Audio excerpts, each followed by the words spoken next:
सुप्रिया श्रीनेत जी बहुत स्तब्ध हैं, निशब्द हैं, सुन्न हैं, क्योंकि माया कोडनानी, जयदीप पटेल और बाबू बजरंगी को गुजरात हाई कोर्ट ने नरोदा गांव केस में बरी कर दिया है।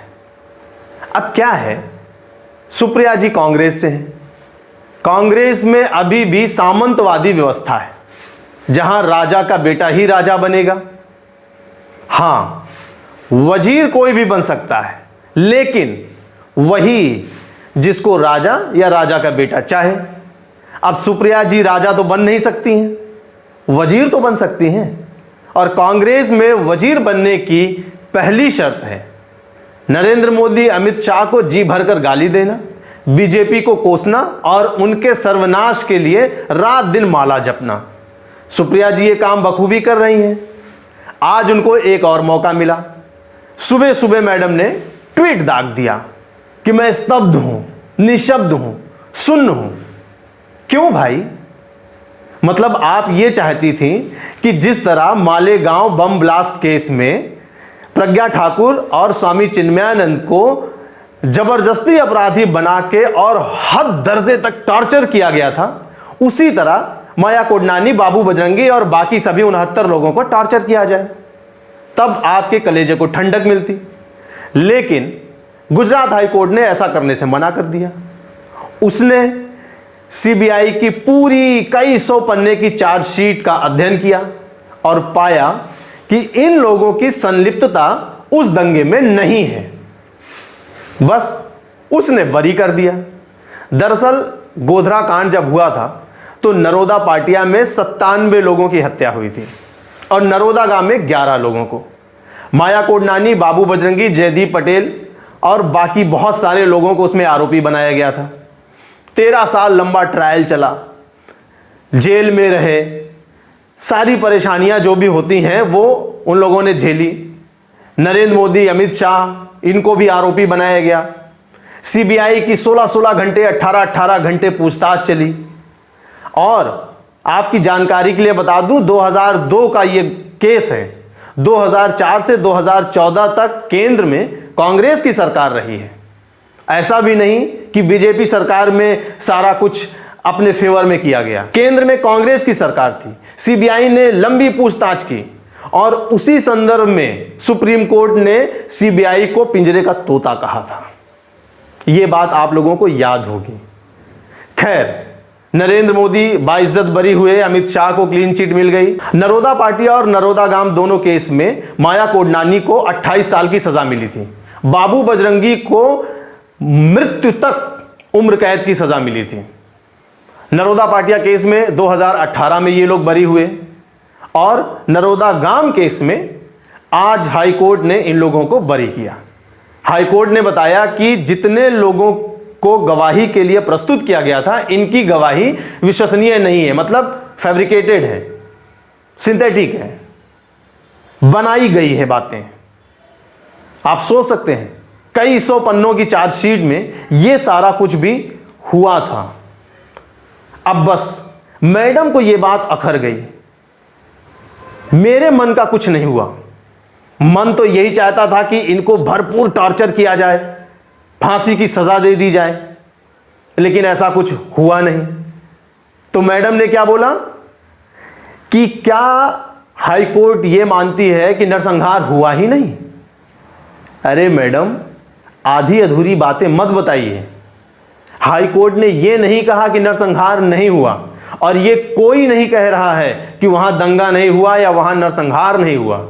लेकिन जिन लोगों को आरोपी बनाया गया था वो लोग आरोपी नहीं हैं, उनके खिलाफ एक भी सबूत, गवाह नहीं है। बस कोर्ट सबूत से और गवाह से चलता है। बिल्कुल उसी तरह जैसे 2008 में जयपुर में जो बम ब्लास्ट हुआ था साइकिलों में, उसमें बहुत सारे लोग आरोपी बनाए गए।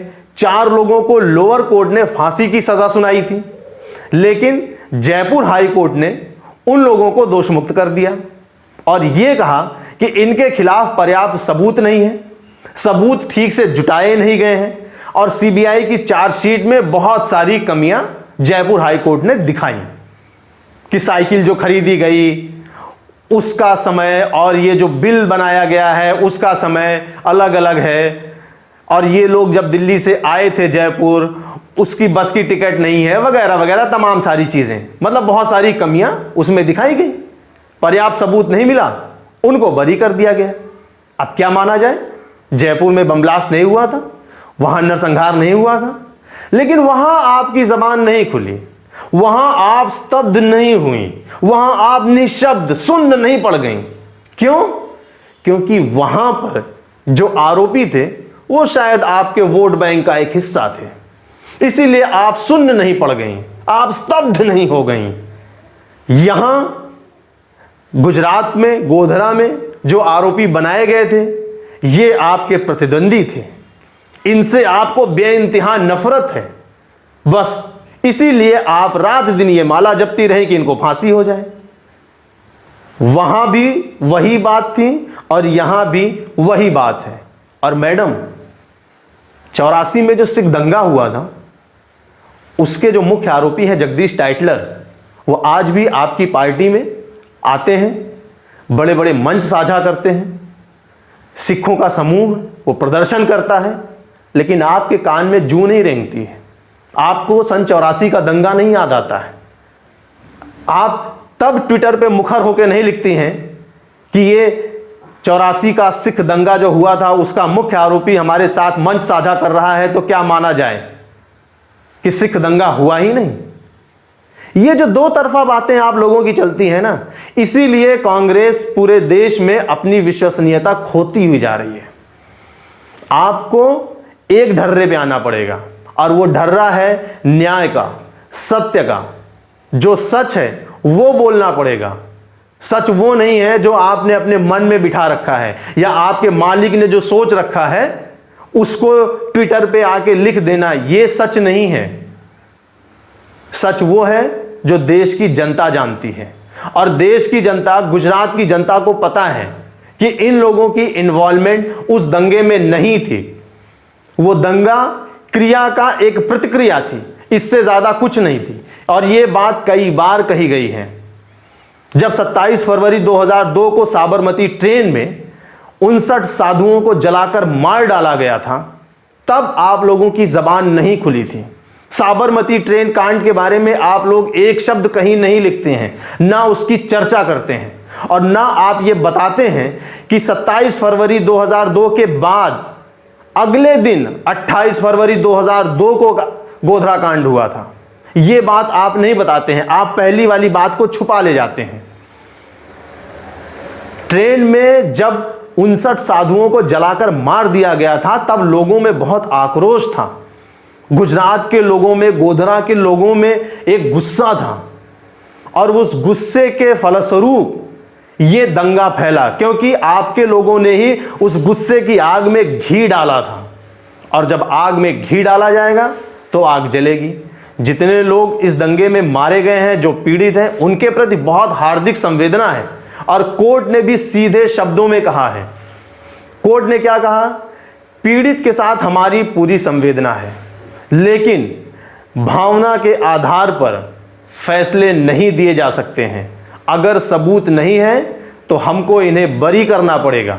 आप सबूत ढूंढ कर लाइए, हम इनको सजा देंगे। सीधी सी बात है, ये आप भी समझ लीजिए और अपने युवराज को भी समझा दीजिए। देश जाग चुका है, देश समझ चुका है। धन्यवाद।